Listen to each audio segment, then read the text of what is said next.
ఏం వంశీ మళ్ళీ కెమెరా వేసుకొని వచ్చావా? యాజ్ యూజువల్ ఎడ్యుకేటివ్ వీడియో తీద్దామని. అవును సార్. ఈసారి అట్లా కాదులే. ఈసారి మరి ఈ మధ్య ఏంటి జనాలంతా చాలా మోడర్న్ అయిపోయి social media, Instagram, Facebook, Snapchat అని చెప్పి చాలా డెవలప్ అయినట్టు ఫీల్ అయిపోతున్నారు కదా! మరి ఈ బ్రెస్ట్ క్యాన్సర్ గురించి వాళ్ళకి ఎంతవరకు తెలుసో ఒక ఛాలెంజ్ ద్వారా తెలుసుకుందామా మరి? ఏమంటావు?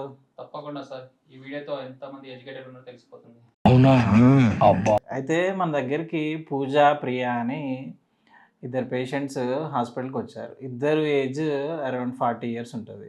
పూజకొచ్చేసి వాళ్ళ ఫ్యామిలీలో వాళ్ళ మదర్‌కి బ్రెస్ట్ క్యాన్సర్ అనేది ఉంది. తను బ్రెస్ట్ క్యాన్సర్‌తో చనిపోయింది.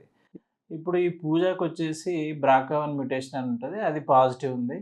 పూజ ఏందంటే కొంచెం ఈ సోషల్ మీడియా ఎంత వాడినా గూడా ఏ చిన్న ప్రాబ్లమ్ వచ్చినా డాక్టర్ దగ్గరికెళ్లి చూయించుకునే మెంటాలిటీ.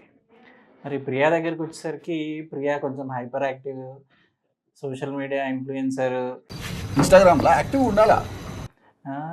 ఏదైనా, ఏదైనా గూడా గూగుల్‌లో అక్కడో ఇక్కడో జూసేసి చిన్న ప్రాబ్లమ్స్‌కి మందులు వాడతా అలా అలా టైమ్ పాస్ చేస్తుంటది.